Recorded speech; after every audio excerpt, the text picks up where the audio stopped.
అనుకున్న పనులు జరగడానికి బ్రహ్మశ్రీ గోరుగుంట్ల సురేష్ బాబు గారిచే వారాహి పాశుపత హోమం.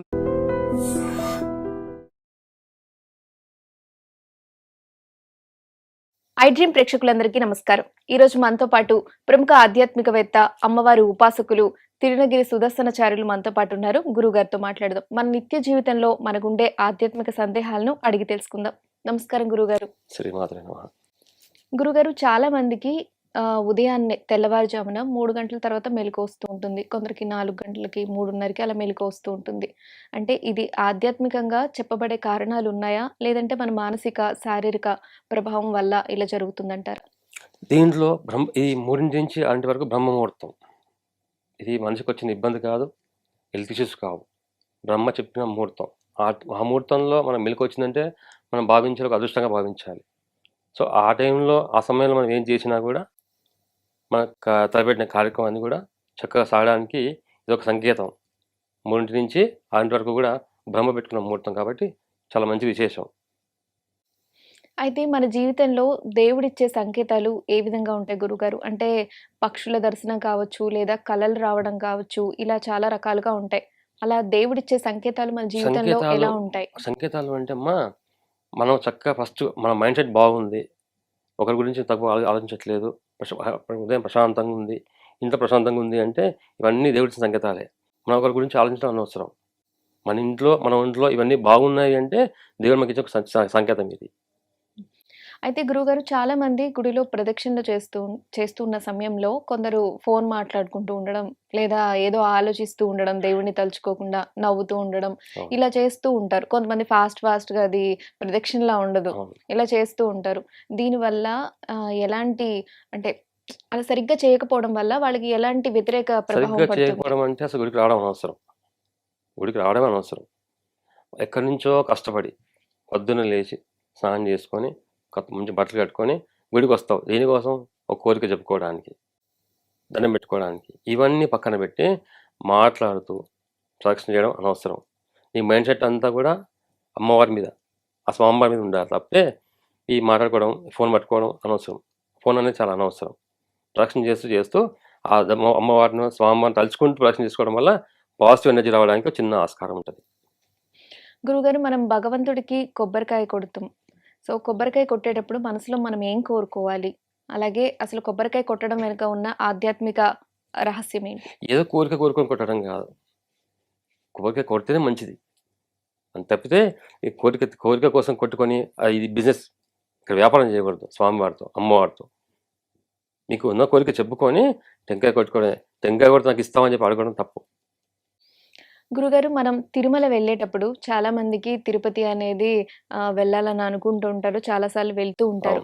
అయితే తిరుపతి వెళ్ళే ముందు మనం ఏమైనా పాటించాల్సిన నియమాలు ఏమైనా ఉంటాయంటారా? ఉంటాయమ్మా. వెళ్ళడం సంకల్పం ఒకటి, వెళ్ళాక చేసేది ఒకటి. తిరుపతి ట్రైన్ దిగగానే అవే వస్త్రాలతో మెట్లెక్కుతూ ఉంటారు చాలామంది. అది చాలా తప్పు, పాపం కూడా. ఎందుకంటే ఆ పాదం అంటే శ్రీవారి పాదం. నువ్వు పవిత్రంగా ఉండి స్నానం కిందే చేసుకొని ఆ పాదం కాలు పెట్టాలి, పైకి ఎక్కాలి. అంతే తప్పితే అపవిత్రం అయ్యి పైకి వెళ్ళడానికి లేదు. వెళ్ళే ముందు ఒక కోరిక, వెళ్ళాక వచ్చిన తర్వాత ఇంకో కోరిక. తీరకపోతే దేవుడు మంచోడు కాదా అనుకోవడానికి లేదు. గుడికి వెళ్ళాలి అంటే అక్కడే ఉన్నాడా దేవుడు? ఎక్కడ లేడా? నీ ఇంట్లో లేడా? నీ మనసులో లేడా? నువ్వు కోరిక కోరుకున్నంత మాత్రం తిరుపతికి వెళ్ళి సరిపోదు. ఇంట్లో ఉండి దేవుని తలుచుకో, దేవుని ఇంట్లో పూజ చేసుకో, సరిపోతుంది కదా. గురుగారు, చాలా మందికి సందేహం ఉంటుంది. గుడిలో నవగ్రహాలను దర్శనం చేసుకున్న తర్వాత భగవంతుడిని దర్శించుకోవాలా? లేదంటే వచ్చే ముందు దర్శించుకోవాలని, అలాగే కాళ్ళు కడుక్కోవచ్చా లేదా అనేది కూడా చాలా మందికి సందేహం ఉంటుంది. నవగ్రహాలని దర్శించుకున్న తర్వాత అసలు దీనికి ఉన్న అసలు అర్థం ఏంటి గురుగారు? గ్రహాల జోలికి వెళ్ళకపోవడం మంచిది. వెళ్తే శాస్త్రం పాటించాలి. ఎలాగంటే ప్రతి గ్రహాన్ని చూస్తూ, ప్రతి గ్రహం దర్శనం చేసుకుంటూ, ప్రదక్షిణ చేసుకొని చక్కగా కాలు కడుక్కోవాలి. గ్రహ దోషం పట్టుకుంటే జీవితాంతం మనతో పాటు ఇబ్బంది పడుతుంది. సో నవగ్రహాల చోటుకి వెళ్ళకుండా ఉంటే మంచిది. వెళ్తే మటుకు శాస్త్రం పాటించాలి. ఖచ్చితంగా కాలు కడుక్కోవాలి. కడుక్కొని ఇంకో గుడికి వెళ్ళాలి. అక్కడ వెళ్ళి ఇంకో గుడికి వెళ్ళడానికి లేదు, శాస్త్రం ఒప్పుకోదు. గురుగారు పూజ చేసిన తర్వాత చాలామంది అంటే ఉదయం చేయరు కొంతమంది. మధ్యాహ్నానికి చేసుకుంటారు. ఆ పూజ చేసిన తర్వాత వెంటనే నిద్రపోవడం ఇలాంటివి కూడా కొంతమంది చేస్తూ ఉంటారు. అసలు ఇలా చేయడం వెనక వాళ్ళకి జరిగే ప్రభావం ఏ విధంగా ఉంటుంది?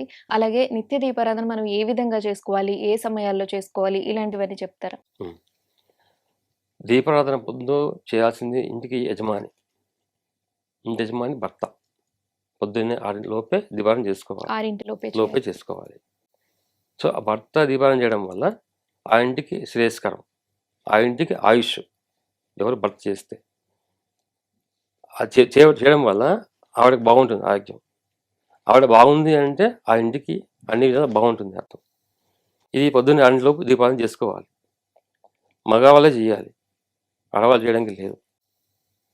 తర్వాత ఈ దీపారాధన చేసిన తర్వాత మధ్యాహ్నం వరకు దీపం అలాగే ఉంటుంది. ఆ కొండెక్కింది అంటే నెగిటివ్ ఎనర్జీ అక్కడ ఉంది అని గమనించుకోవాలి. అలా కొనసాగుతుంది అంటే పాజిటివ్ ఎనర్జీ పెరుగుతుందని అర్థం. గురుగారు దానం ఇప్పటి రోజుల్లో సోషల్ మీడియా ఇంత పెరిగిపోయిన తర్వాత, దానం చేసిన తర్వాత ప్రతి ఒక్కరు ఫోటోస్ తీసుకొని పెట్టుకోవడం, లేదా అందరికి చెప్పుకోవడం చేస్తూ ఉంటారు. అసలు దానం చేసిన తర్వాత ఇలా అందరికి చెప్పుకోవడం వల్ల దాని ప్రతిఫలం ఏమైనా తగ్గుతుందా? అసలు శాస్త్రాల్లో దానం గురించి ఏం చెప్పబడింది? దానం అంటే దోషం. దోషం ఉంటేనే దానం ఇవ్వాలి. నీకు తెలియాలి ఇచ్చేవాడికి, వాడికి తెలియాలి తీసుకునేవాడికి. దానం ఇచ్చావంటే ఇంకో కంటికి తెలియకూడదు. దాని దోషం పోతుందంటే అది చెప్పుకోవడానికి అనవసరం. అలా ఇచ్చేసావా ఆ బ్రాహ్మణ తీసుకున్నాడా దోషపరచడం జరిగిపోయింది అంతే తప్పితే దాన్ని పబ్లిసిటీ చేసుకోవడం అనవసరం. ఫోటోలు అనవసరం. గురుగారు మనం ఏ పని మొదలు పెట్టాలన్నా, ప్రారంభించాలన్నా ముందు గణపతిని ఆరాధించాలి అంటారు. అయితే దేవాలయానికి వెళ్ళినప్పుడు మనకి చాలా మంది దేవతామూర్తులు దర్శనమిస్తూ ఉంటారు. అయితే ముందుగా ఏ దేవుణ్ణి మనం దర్శించుకోవాలి, వినాయకుడిని దర్శించుకోవాలి అనేది గుడికెళ్ళినప్పుడు కూడా ఇది వర్తిస్తుందా? గుడిలో గణపతి లేకపోతే గుడికి వెళ్తామమ్మా. క్వశ్చన్ బాగుంది.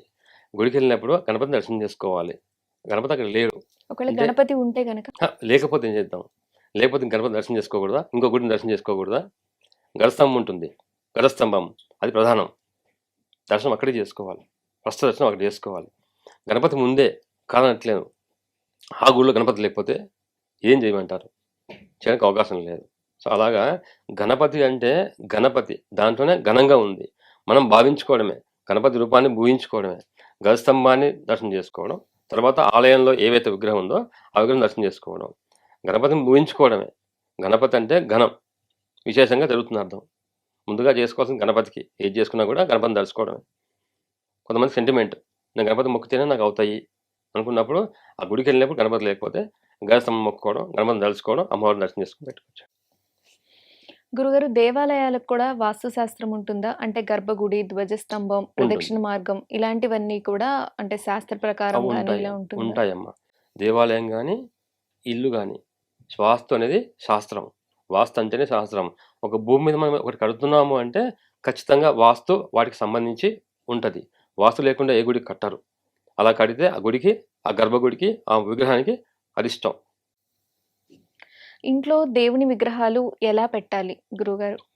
అంటే విగ్ కలిపి పెట్టకూడదు. కొన్ని అసలు దేవతామూర్తులను ఇంట్లో అంటుంటారు. విగ్రహాలు ఉంటే అంగుళం కంటే తక్కువ ఉండాలి. అంగుళం కన్నా మించి ఉంది అంటే ఒక విగ్రహానికి తగలకుండా ఉండాలి. నిత్యాభిషేకం చెయ్యాలి. నిత్యాభిషేకం ఉండాలి. ధూపదీపాలు ఉండాలి. నైవేద్యం ఉండాలి. వండి నైవేద్యం పెట్టాలి. విగ్రహాలు పెట్టుకుంటే నిత్యాభిషేకం చేసుకుంటేనే మంచిది. అలా చేయనప్పుడు విగ్రహం ఉంచుకోవడం అనవసరం. ఒక విగ్రహానికి ఒక విగ్రహం తగలకుండా చూసుకోవాలి. అంటే పక్క పక్కన పెట్టకూడదా గురుగారు? పెట్టకూడదా అంటే తగలకుండా చూసుకోవాలి. ఈ విగ్రహానికి ఏం పొంతన కుదురుతుంది. ఇప్పుడు గణపతి ఉన్నాడు. గణపతి పక్కన లక్ష్మి పెడతారు. గణపతి భార్య లక్ష్మి కాదు. ఎడమ పక్క పెట్టమంటారా, కుడి పక్క పెట్టమంటారా అని అడుగుతారు. లక్ష్మి కాదు కాబట్టి కుడి పక్కకే ఉండాలి. గణపతికి ఎప్పుడు కూడా లక్ష్మి కుడి పక్కకే ఉండాలి. అయితే చాలా మందికి కల్లో దేవుళ్ళు దర్శనమిస్తూ ఉంటారు. కల్లో దేవుళ్ళు కనిపిస్తూ ఉంటారు. దీనికి ఉన్న ఆధ్యాత్మిక కారణం ఏంటి గురుగారు? ఒక కోరిక మనిషికి ఎప్పుడు పుడుతూనే ఉంటాయి. ఆ కోరిక తీరడానికి ఎక్కడి నుంచో ఎవరో రారు. ఆ ఊహలో మనము ఊగుతున్నాం కాబట్టి ఆ ఊహలో అమ్మవారు కానీ స్వామివారు కానీ వస్తారు కామన్గా. వచ్చినప్పుడు మనము భావించుకోవడమే మన కోరిక తీరబోతుందని, పాజిటివ్ ఎనర్జీ వస్తుందని తీసుకోవడమే. అలా తీసుకుంటే రేపొద్దున మనకి ఆ కోరుకున్న కోరిక తీరొచ్చు ఖచ్చితంగా. వాళ్ళు రావడానికి ఖచ్చితంగా పాజిటివ్ ఎనర్జీ. ఇంట్లో దీపం ఆహ్, అనుకోకుండా కొండెక్కిపోవడం కానీ, ఇలాంటివి జరగడం వల్ల అంటే ప్రత్యేకంగా దానివల్ల ప్రభావం ఏదైనా పడే అవకాశాలుంటాయా గురువుగారు? ఉంటాయమ్మా. ఎందుకంటే ఇంట్లో వాస్తు పురుషుడు ఉంటాడు. వాస్తు పురుషుడు ఎప్పుడైతే ఇబ్బంది పడతాడో, అగరబత్తీలు గానీ, దీపాలు గానీ ఆర్పడానికి ఆస్కారం. సో, ఆ ఇంట్లో వాస్తు పురుషుడు ఇబ్బంది పడతాడు. ఇబ్బంది పడుతున్నాడంటే హెల్త్ ఇష్యూస్ గానీ, కోరిన కోరిక తీరకపోవడం గానీ, పిల్లలు పడకపోవడం గానీ, సంతానం ఉండకపోవడం గానీ, ఆ అగరబత్తి వాసన ఆగిపోతుంది. సగం ఆరిపోతుంది. దీపం కొండెక్కుతుంది. ఒక రకమైన వాసన వస్తుంది. స్మెల్ వస్తుంది. ఇవన్నీ నెగెటివ్సే. ఇవి జరగకుండా చూసుకోవాలి. దీపం కొండెక్కకుండా కాపాడుకోవాలి. గాలొస్తుందా చూసుకోవాలి ఇవన్నీ. హ్మ్. అయితే గురుగారు మనం ఏదైనా కోరిన కోరికలు నెరవేరితే, దాని తర్వాత మనం చేయాల్సిన వ్రతాలు, పూజలు ఏమైనా తప్పకుండా ఆచరించవలసినవి ఏమైనా ఉంటాయా? అసలు ఇది చేయాలి, అది చేయాలని కాదు. మనసు లగ్నంలో ఉంచుకొని, చిన్న కొన్ని బియ్యం తీసుకొని, చిన్న గణపతి పూజ చేసుకున్నా చాలు. ఈ వ్రతం చేస్తేనే మంచిది, ఈ పూజ చేస్తేనే మంచిదని చెప్పడానికి ఎక్కడ ఏ ఆస్కారం లేదు, ఏ శాస్త్రం లేదు. నీ మనసుని పవిత్రంగా ఉంచుకొని, ఒకరి మీద ఈర్ష్య లేకుండా పెట్టుకుంటే గొప్ప పూజ. అదే పూజ. అదే పెద్ద వ్రతం. ఈ వ్రతం చేస్తేనే బాగుంటుంది అని చెప్పుకోవడానికి లేదు. ఆ కోరిక తీరిందా, గుడికెళ్ళి అభిషేకం చేయించుకో. ఒక బ్రాహ్మడికి స్వయంపాకం ఇచ్చుకో. నష్టం లేదు. వ్రతాలు మామూలుగా చేయాల్సింది. హ్మ్. స్వయం పాకం అనేది ఏ సందర్భాల్లో ఎలా ఇవ్వాల్సి ఉంటుంది గురుగారు? స్వయంపాకం అంటే అమ్మా ఎప్పుడైనా ఇవ్వచ్చు. దోషం కాదక్కడ. యజమానికి దోషం ఉంటే ఇచ్చే దానాలు వేరు. 9 ధాన్యాలు ఉంటాయి. ఆ దానాలు వేరు. స్వయంపాకం అంటే బియ్యం, కూరగాయలు అంటే బ్రాహ్మడు వండుకు తినేంత సామాగ్రి అన్నీ కలిపి వాడు వండుకోవడానికి ఇవ్వాల్సింది స్వయంపాకం. ఎప్పుడైనా ఇవ్వచ్చు. దోషం కాదది. గుడికెళ్ళని ఇవ్వచ్చు. బ్రాహ్మడు ఇంటికి పిలుచుకొని ఇస్తే అది ఇంకా మహాపుణ్యం. ఎందుకంటే బ్రాహ్మడు ఇంటికి రాడు. సాధారణంగా ఏ బ్రాహ్మడు ఇంటికి రాడు. వచ్చాడు అంటే అదృష్టంగా భావించండి. ఎందుకంటే బ్రాహ్మడు అనేది ఒక విష్ణు స్వరూపం. మన ఇంటికి వచ్చి స్వయంపాకం తీసుకెళ్తే దాని అదృష్టం కూడా ఉండదు. ఆలయంలో గంట మోగించడానికి ఉన్న అసలు అర్థం ఏంటి గురుగారు? అంటే దీనికేమైనా ఆధ్యాత్మిక ప్రాధాన్యత ఉందా? ఆధ్యాత్మిక అంటే ఆ గంట మోగడం వల్ల మనలో ఉన్న చెడు కణాలుంటాయి. ఆ ధ్వని వినంగానే ఆ చెడు కణాలన్నీ పక్కకు జరిగిపోతాయి. ఆ సౌండ్ విన్నప్పుడు ఎవరికైనా సరే మనలో ఉన్న ఏదైనా చెడు కణాలుంటే జరిగిపోవడానికి ఆ గంట మోగడం విశేషం. పితృదేవతల ఆశీర్వాదం లేకపోతే మనకి మన జీవితంలో ఎలాంటి సమస్యలొస్తాయి గురుగారు? అలాగే అసలు పితృదోషం అనేది ఉంటుందా నిజంగా? ఉంటుంది. పెద్దవాళ్ళు కాలం చేసిన వాళ్ళకి మనం చేయాల్సిన కార్యక్రమాలను చక్కగా చేసుకుంటే వాళ్ళు తృప్తిగా ఉండి మనకి ఎలాంటి ఇబ్బంది పెట్టకుండా ఉంటారు. నెల మాసికాలను వాళ్ళు చనిపోయిన తర్వాత ప్రతి నెల మాసికం పెడతాం. ప్రతి నెల వాళ్ళకి వండి పెడతాం. వాళ్ళకి ఇష్టమైన ఏమున్నాయో వండి పెడతాం. అలా చేయకపోతే తాతలు గానీ, ముత్తాతలు గానీ, తండ్రులు గానీ వాళ్ళు బాధపడి ఆ దోషం మనకు అంటగడతారు. అలా అంటగట్టడం వల్ల ఈ ఇల్లంతా అధోగతి. వాడి జీవితం అంతా అధోగతి. ఎందుకంటే వాడికి వివాహమైన అవ్వదు. సంతానమైన అవ్వదు. అది దోషం కిందకెళ్ళిపోతుందది. అయితే ఇంట్లో తరచుగా చాలా మందికి గొడవలు, ఆర్థిక ఇబ్బందులు వస్తూ ఉంటాయి. దీనికి మన ఆలోచన విధానంలో మార్పులంటారా? లేదంటే గ్రహ దోషాల వల్ల ఇలా జరుగుతుంది అంటారా? గ్రహ దోషమే. గ్రహస్థితి బాగాలేకపోతే ఆయనకి ఆదాయం బాగోదు. ఆదాయం బాగోకపోవడం వల్ల ఆవిడని తిట్టేయడం, ఆవిడని కొట్టేయడం. ఈ ఇంటి ఆడపిల్ల ఎక్కడి నుంచో వచ్చిన ఆడపిల్ల ఆవిడ. ఆవిడ ఆ ఇంట్లో బాధపడుతుంది అంటే ఈయన పరిస్థితి దారుణంగా ఉంటుంది. గ్రహస్థితి. ఈయన వల్ల ఆవిడ బాధపడుతుంది. మళ్ళీ ఆవిడ వల్ల ఈయన బాధపడతాడు. సో గ్రహాలు ఇబ్బంది పెట్టడం వల్ల ఈయనకి ఇబ్బంది. గ్రహస్థితి. గురుగారు ఉపవాసం అసలు మనం ఏ విధంగా ఆచరించాలి? ఉపవాసం చేసేప్పుడు మనం పాటించాల్సిన నియమాలేంటి? అసలు ఉపవాసం ఏ విధంగా చేయాలనేది పూర్తి వివరణ ఇస్తారా? ఉపవాసం ఎందుకు ఉండాలమ్మా? అసలు క్వెషన్ భగవంతుడికి. దేనికోసం ఉపవాసం ఉండాలి? ఉపవాసం అంటే కొందరు ఏకాదశి రోజుల్లో ఏకాదశి ఉంటుంటారు. రోజు ఉంటారు. కొంతమంది కార్తీక పౌర్ణమి అప్పుడు అంటే ఉంటుంటారు. తృప్తిగా వారానికి ఒక రోజు తృప్తిగా కడుపు నిండా తిని చేస్తే దేవుడు ఒప్పుకోడా? తీసుకుంటాడుగా. ఉపవాసం చేస్తేనే తీసుకుంటాడా మనల్ని? తీసుకోడా? ఉపవాసం అని మనం పెట్టుకున్నాం అది. అంటే కటిక ఉపవాసం అంటే దేవుడు నాకు అన్ని ఇచ్చేస్తాడు. అంటే కటిక ఉపవాసం చేస్తూ దరిద్రంగా ఉన్న వాళ్ళు లేరా? బోల్డ్ ఉన్నారు. కడుపు నిండా తింటూ పూజ చేసే వాళ్ళు లేరా? ఘనంగా ఉన్నారు. ఉపవాసం అని మనం పెట్టుకున్నది. ప్రత్యేకించింది కాదు. వ్రతం చేసినప్పుడు కార్తీక మాసాలు ఉపవాసాలు ఉంటారు. ఉపవాసంగా ఉండాల్సింది. మనసుని లగ్నంగా పెట్టుకొని, మనసు ప్రశాంతంగా పెట్టుకొని, ఒకరి మీద ఏడవకుండా ఉంటే అదే పెద్ద ఉపవాసం. గురుగారు, భగవంతుడికి మనం నైవేద్యం పెట్టేటప్పుడు మనం మనసులో ఏమనుకోవాలి? ఎలాంటి నియమాలు పాటించాలి? అలాగే నైవేద్యం ఏది భగవంతుడికి మనం పెట్టకూడదు అనేవి ఏమైనా ఉంటాయా? పెట్టకూడదని ఏముండదమ్మా. మనం ఏది చక్కగా ఏది వండి పెట్టినా ఆయన తీసుకుంటాడు. కాకపోతే స్వభావం ఏందంటే, అక్కడ వండి పెట్టినప్పుడు చక్కగా స్వీకరించమని మనం అనుకోవడం తప్పితే ఇంకోటి లేదు. ఏ నైవేద్యం పెట్టినా కూడా స్వామివారు, అమ్మవారు ఖచ్చితంగా తీసుకుంటారు.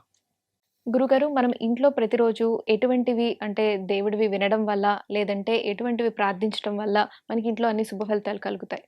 ఇంట్లో ఎప్పుడు కూడా విష్ణు సహస్రనామము, లలితా సహస్రనామము ఇవి పెట్టుకోవడం వల్ల ఇల్లెప్పుడు పాజిటివే. ఆ వినడం వల్ల మన మైండ్ సెట్ ఎప్పుడు వాటి మీద ధ్యాస ఉంటది. దేవుడి మీద, ఈ అమ్మవారి మీద ధ్యాస ఉంటది కాబట్టి మన మైండ్ సెట్ ఎప్పుడు పాడవడానికి అవకాశం ఉండదు. సో, ఎప్పుడు ఇల్లంతా పాజిటివ్ ఉంటది. హ్మ్. గురుగారు, చాలా మందికి వివాహం ఆలస్యం అవుతుంటుంది. ఎన్నో సంబంధాలు చూస్తూ ఉంటారు గానీ, వాళ్ళకి అవి కుదరవు, జాతకాలు కలవక కావచ్చు, లేదా కుదరవు చాలా మందికి అవును. వివాహాలు ఆలస్యం అవుతూ ఉంటాయి. అసలు దీనికి కారణం ఏంటి గురుగారు? దీనికి కూడా ఒకటి అనుకోవచ్చు మనము, ప్రతిదోషం అనుకోవచ్చు. ఎందుకంటే తాతలు, ముత్తాతలు వాళ్ళు పాములు చంపుతూ ఉంటారు. పాములు చంపేసి పడేస్తూ ఉంటారు. వాటిని ఏం చేసుకోరు. సో, ఆ దోషం అంటుకుంటది. రాహుకేతువులు, కుజుడు దోషం తండ్రి నుంచి, తాతల నుంచి చేయడం వల్ల దోషం అంటుకుంటది. సో, ఈ వివాహానికి ఆటంకం అవ్వడానికి ముఖ్య కారణం ఏందంటే కుజుడు. కుజుడు మన జాతకంలో ఉన్నాడు అంటే వివాహం అవ్వడానికి ముఖ్యమైన ప్రధాన కారణం అది. వాళ్ళు చక్కగా మళ్ళీ దాని నుంచి బయటికి రావాలి అంటే నవగ్రహ మండపం చేసుకొని, నవగ్రహ ధాన్యాలు 9 మంది బ్రాహ్మణులకి దానం ఇచ్చుకోవడం, అభిషేకం చేసుకోవడం, ప్రతి మంగళవారం సుబ్రహ్మణ్య స్వామికి అభిషేకం చేసుకోవడం, ఇలా చేసుకుంటే 3 నెలలు ఖచ్చితంగా పాటిస్తే వివాహం అవ్వడానికి ఈజీ ఆస్కారం. గురుగారు, మే 30, 31 శని త్రయోదశి అని అంటున్నారు. అంటే 30వ తారీఖు శని త్రయోదశిగా భావించాలా? లేదా 31 తారీఖు భావించాలా? అని చాలామంది కన్‌ఫ్యూజ్ అవుతూ ఉన్నారు. అవునమ్మా. అలాగే మన జాతకంలో కూడా ఇలా శని ప్రభావం ఉన్నవాళ్ళు, అష్టమ శని కానీ, అర్ధాష్టమ శని అవును. కానీ, ఏలినాటి శని ఉన్న అవును. ఈ శని త్రయోదశి రోజు ఏం చేసుకుంటే వాళ్ళకి మంచి జరుగుతుంది? అలాగే శని త్రయోదశి శని మామూలుగా ఇప్పుడు 31 వచ్చేదమ్మా. ఎందుకంటే తెల్లారుజామున వర్తించేదే తిథి ప్రకారం వర్తిస్తోంది 31 రోజు.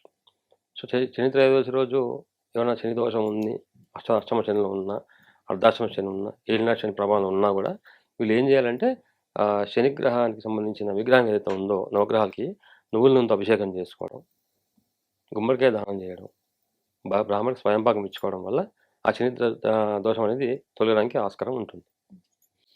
గురుగారు, అసలు రుద్రాభిషేకం అంటే ఏంటి? శివుడికే ఎందుకు చేస్తారు రుద్రాభిషేకం? రుద్రాభిషేకం అంటే రుద్రుడు అంటే బాగా కోపంగా ఉండి తాండవమాడుతుండగా రుద్రుడు అని పేరు పెట్టుకున్నాం ఆయనకి. రుద్రాభిషేకం అంటే 11 రకాల ప్రదరసాలతో, పంచామృతాలతో విగ్రహానికి, ఈ లింగానికి అభిషేకం చేసుకుంటాం. శాస్త్రం అది కాదు. రుద్రుడు అంటే కోపంగా ఉండేవాడు. నిత్యాభిషేకం అవుతూనే ఉంటది. ఆ నిత్యాభిషేకం మనం చల్లార్చడానికే ఈ రుద్రాభిషేకం చేసుకోవడం విశేషం. శివుడిని రుద్రుడు అని ఎందుకంటారు అంటే కోపంగా ఉంటాడు అననా రుద్రుడు గురుగారు? అంటే కోపంగా ఉండేవాడు. హ్మ్. తాండవమాడుతూ విశ్వంగా చూపించుకునేవాడు రుద్రుడు. ఆ పేరొచ్చింది. శాంతించడానికే సోమ ఏకాదశి రోజు ఆయనకి అభిషేకం చేసుకోవడం. రుద్రాభిషేకం. ఫలరసాలతో, పంచామృతాలతో చేసుకుంటూ ఉంటాం. మామూలుగా శాస్త్రం అంటే ఆ శివలింగానికి ఈ రసాలతోని, ఈ పంచామృతంతో అభిషేకం చేసుకోవడం కాదు. చక్కగా నీళ్ళతోనే అభిషేకం చేసుకోవచ్చు. గురుగారు, కొందరు విపరీతార్థాలతో అంటే వేరే ఆలోచన భావంతోటి అసలు దేవుడంటే ఎవరు అని ప్రశ్నించే వాళ్ళకి మీరేం చెప్తారు గురుగారు? దేవుడంటేనే సృష్టి. సృష్టి అంటే దేవుడు. దేవుడు అన్ని చోట్ల ఉండలేక మనిషి అంతరాత్మలో ఉండి మనసుని నడిపించేవాడే దేవుడు. నీ మనసు లగ్నం నడుస్తుంది అంటేనే దేవుడు నీలో ఉండి నడిపిస్తున్నాడని అర్థం. దేవుడు అంటేనే ఒక ఒక హృదయం. మనిషిలో ఉండే చిన్న దీపం లాంటివాడు దేవుడు. కొందరికి ఆలయానికి వెళ్తే భగవంతుడిని చూసి కన్నీళ్లు రావడం లేదా గుండె భారంగా అనిపించడం జరుగుతూ ఉంటుంది. ఎందుకు గురుగారు ఇది? గుండె భారం అంటే మనసు సంచలనం. మనసు ఒక ఆందోళనకరం. ఆ బాధ అనేది పెట్టుకొని గుడికెళ్ళడం అనవసరం. గుడికెళ్ళి ఆనందంగా విగ్రహం చూస్తూ ఉండిపోవాలి తప్పితే కంటతడి పెట్టడం అనేది అనవసరం. ఆందోళనకరం ఉండడం. అది కంటికి రావడం. హ్మ్. గురుగారు, ఇంట్లో శంఖం ఊదడం వల్ల నెగెటివ్ ఎనర్జీ అనేది పోతుందా? ఈ ఇంట్లో శంఖం ఊదితే ఆ సౌండ్‌కి ఎక్కడ ఏ రూమ్‌లో ఏ కర్ణబేరిలో ఉన్నా గూడా ఆ సౌండ్ వల్ల నెగెటివ్ అనేది బయటికి పోవడానికి చిన్న ఆస్కారం ఉందమ్మా. శంఖం ఊదుకోవచ్చు. ఇంకా విశేషంగా ఏందంటే సోమవారము, ఏకాదశి రోజు పొద్దున్నే తెల్లారుజామున ఊదుకుంటే చాలా మంచిది. హ్మ్. అలాగే గుడిలో కొబ్బరికాయ కుళ్ళిపోతే, పాడైపోతే అపశకునంగా భావిస్తూ ఉంటారు. ఇది ఎంతవరకు వాస్తవం ఉంది గురుగారు ఇందులో? మంచి ప్రశ్న అమ్మ. టెంకాయ కొట్టినప్పుడు మామూలుగా కాయ ఉంటుంది అది. అది కుళ్ళిపోతే మన పంట పండిందని అర్థం. దాన్ని పండు అంటాం మనం అక్కడ. టెంకాయ కుళ్ళిపోవడం వల్ల విశేషమే. ఒక శుభసూచకమే. అది శుభసూచకం భావించుకోవడమే. పువ్వు వస్తే ఎంత ఆనందంగా ఫీల్ అవుతామో, టెంకాయ కుళ్ళిపోతే అంతే ఆనందంగా భావించాలి. దాన్ని పడేయకూడదు. వాడుకోవడమే. గురుగారు, అమావాస్య, పౌర్ణమి రోజుల్లో ప్రత్యేకంగా మనం చేయవలసిన పనులు, చేయకూడని పనులు ఏంటనేది వివరిస్తారా? అమావాస్య రోజు ఏదైనా ఇబ్బంది ఉంటే ఇంటికి గుమ్మడికాయ కొట్టుకోవడం గానీ, గుమ్మడికాయ దీపం అంటాం. గుడిలో పెడతాం గుమ్మడికాయ దీపాలు. అమావాస్య రోజు దీపాలు పెట్టుకోవడం గానీ, బ్రాహ్మడికి గుమ్మడికాయ దానం ఇవ్వడం గానీ చేస్తే మనలో ఉన్న నెగెటివ్స్ జరిగి పాజిటివ్ రావడానికి చిన్న ఆస్కారం ఉంటుంది. హ్మ్. అలాగే ప్రత్యేకంగా మనం కొన్ని ఆలయాల్లో మాత్రమే మీకిక్కడ కోరికలు నెరవేరిపోతాయి. మీరు ఇక్కడ ఏదైనా మొక్కుకుంటే కోరికలు వెంటనే తీరుస్తాడు అని అంటూ ఉంటారు. ఇది ఎందుకు గురువుగారు? అంటే అన్ని దేవాలయాల్లో భగవంతుడే ఉండేటప్పుడు ప్రత్యేకంగా కొన్ని ఆలయాల్లో మాత్రమే డాక్టర్ అనేవాడు ఒకడే. ఈ డాక్టర్ మంచోడు, ఆ డాక్టర్ మంచోడే. ఈ డాక్టర్ మెడిసిన్ ఇస్తాడు, ఆ డాక్టర్ మెడిసిన్ ఇస్తాడు. సో ఈ డాక్టర్ ఇస్తేనే మనకు తగ్గుతుంది అని మనం నమ్ముతాం. అలాగే మన నమ్మకం. మన ఆ గుడికి వెళ్తేనే బాగుంటుంది, ఆ గుడికి వెళ్తేనే తీరుతుందని మనం నమ్ముతున్నాం కాబట్టి తీరుతుంది అక్కడ. స్థల పురాణం ఉంటుంది. కానీ మనసు నమ్మితేనే ఆ కోరిక తీరుతుందని నమ్ముతాం. అందుకే ఆ విగ్రహానికి వెళ్తే బాగుంటుంది నమ్ముకుంటాం. హ్మ్. అది చేసాం. గృహంలో మనకి కొంతమందికి అంటే ఈ వాస్తు కానీ వీటికి సంబంధించి ఏ దిశలో నిద్రించాలి, ఏ దిశలో నిద్రించకూడదు అనేది ఉంటూ ఉంటుంది కదా గురుగారు. దీని గురించి మాకు వివరంగా చెప్తారా? మామూలుగా పడుకున్నప్పుడు లవంగా చూడాల్సింది సూర్యుడినే.